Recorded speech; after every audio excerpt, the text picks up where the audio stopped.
गगन एक गुस्सैल लड़का था। वो छोटी छोटी बात पर नाराज हो जाता और दूसरों से झगड़ा कर बैठता। उसकी इसी आदत की वजह से उसके अधिक दोस्त भी नहीं थे। गगन के माता पिता और सगे संबंधी उसे अपना स्वभाव बदलने के लिए बहुत समझाते, पर इन बातों का उस पर कोई असर नहीं होता। एक दिन गगन के माता पिता को शहर के करीब ही किसी गांव में रहने वाले एक सन्यासी बाबा का पता चला, जो अजीबोगरीब तरीकों से लोगों की समस्याएं दूर किया करता था। अगले दिन सुबह सुबह वे गगन को बाबा के पास ले गए। बाबा बोले, जाओ और चिकनी मिट्टी के 2 ढेर तैयार करो। गगन को यह बात कुछ अजीब लगी, लेकिन माता पिता के डर से वह ऐसा करने को तैयार हो गया। कुछ ही देर में उसने ढेर तैयार कर लिया। बाबा बोले, अब इन दोनों ढेरों से 2 दिल तैयार करो। गगन ने जल्द ही मिट्टी के 2 हार्ट शेप तैयार कर लिए और झुंझलाते हुए बोला, हो गया बाबा, क्या अब मैं अपने घर जा सकता हूं? बाबा ने उसे इशारे से मना किया और मुस्कुराकर बोले, अब इनमें से एक को कुम्हार के पास लेकर जाओ और कहो कि वो इसे भट्टी में डालकर पका दे। गगन को कुछ समझ नहीं आ रहा था कि बाबा करना क्या चाहते हैं, पर अभी उनकी बात मानने के अलावा उसके पास कोई चारा न था। 2-3 घंटे बाद यह काम करके लौटा। ये लो रंग और अब इस दिल को रंग कर मेरे पास ले आओ। बाबा बोले, आखिर आप मुझसे कराना क्या चाहते हैं? इन सब बेकार के टोटकों से मेरा गुस्सा कम नहीं हो रहा, बल्कि बाराच रहा है। बाबा बोले, बस पुत्र, यही आखिरी काम है। गगन ने चैन की सांस ली और भट्टी में पके उस दिल को लाल रंग से रंगने लगा। रंगे जाने के बाद वह बड़ा ही आकर्षक लग रहा था। गगन भी अब कहीं न कहीं अपनी मेहनत से खुश था और मन ही मन सोचा रहा था कि वो इसे ले जाकर अपने रूम में लगाएगा। वह अपनी इस कृति को बहुत गर्व के साथ बाबा के सामने लेकर पहुंचा।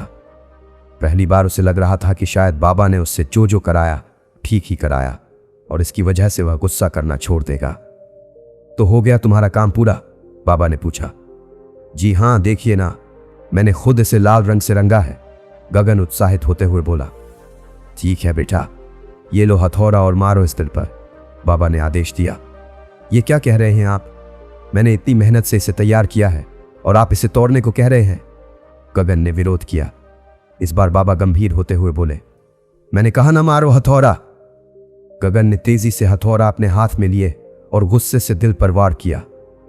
जिस दिल को बनाने में गगन ने आज दिन भर काम किया था, एक झटके में उस दिल के टुकड़े टुकड़े हो गए।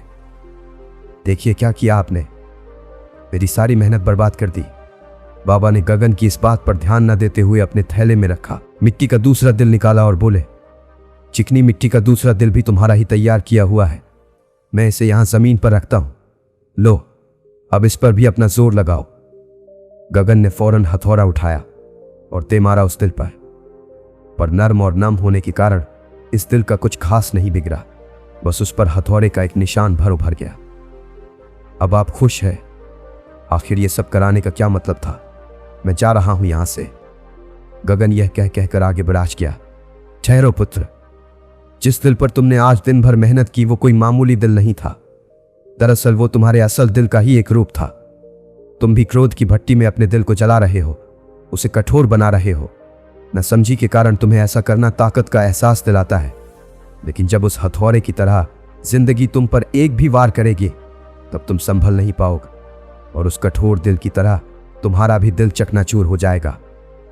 समय है, संभल जाओ। इस दूसरे दिल की तरह विनम्र बनो। देखो, इस पर तुम्हारे वार का असर तो हुआ है, पर यह टूट कर बिखरा नहीं। यह समझता है कि दुख दर्द जीवन का एक हिस्सा है और उनकी वजह से टूटता नहीं, बल्कि उन्हें अपने अंदर सोख लेता है।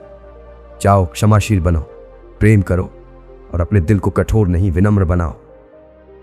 गगन बाबा को एकटक देखता रह गया। वह समझ चुका था कि अब उसे कैसा व्यवहार करना है। तो दोस्तों, हम आशा करते हैं इस कहानी से आपको भी जरूर कुछ सीखने को मिला होगा। धन्यवाद।